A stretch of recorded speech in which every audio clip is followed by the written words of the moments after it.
in people, a tale of two Americas. Can you explain it? Well, Sean, darkness hates the light. Lies hate truth. And you can see the nastiness you played from AOC and Jasmine Crockett and Ilhan Omar. They hate Charlie Kirk because he spoke the truth, and tragically, a radical leftist assassin murdered him 12 days ago because he spoke the truth, because he went into college campuses and he embodied the very best of us.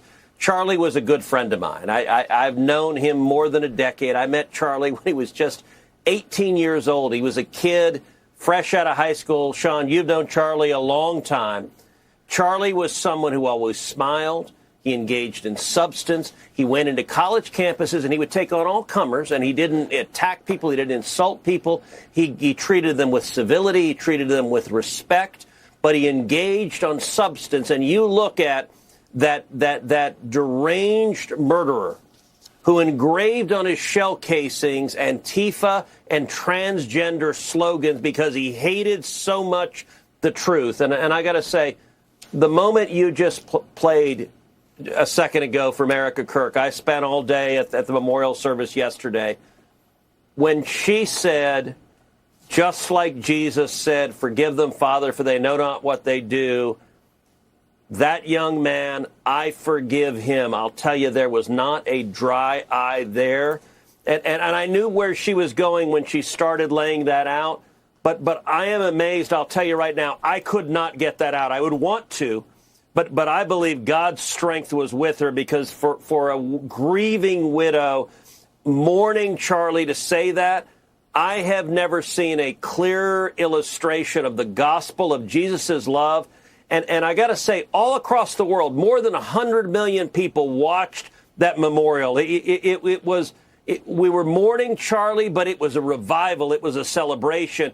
And if you're not a Christian and you see that grieving widow saying, I forgive him, that makes no sense. And it makes you say, why? Why? I don't understand. What is this Christianity? What is this about Jesus that you forgive someone who destroyed, took away your husband, took away the father of your children?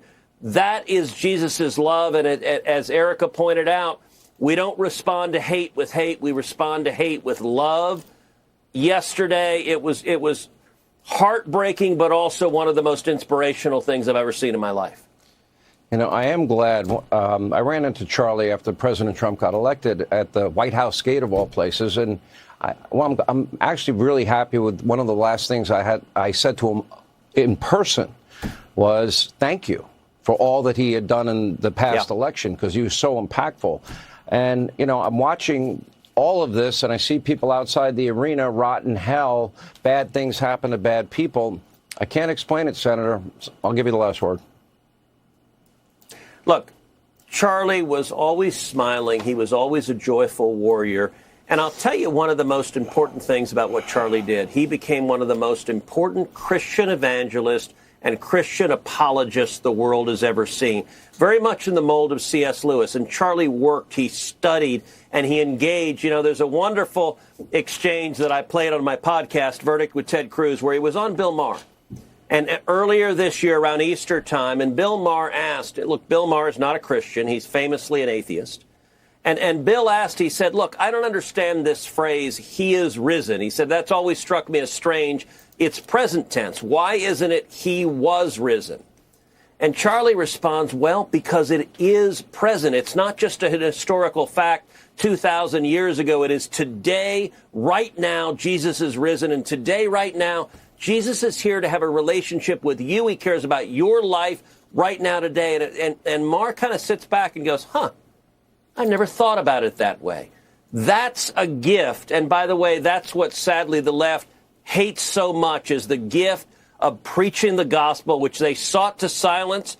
But I'll tell you this, Sean, more people, I believe, in the last 2 weeks have listened to Charlie Kirk's message than in his entire life. And I hope and believe this will be a turning point and a revival around this country. And I think yesterday was a powerful, powerful opening for that revival.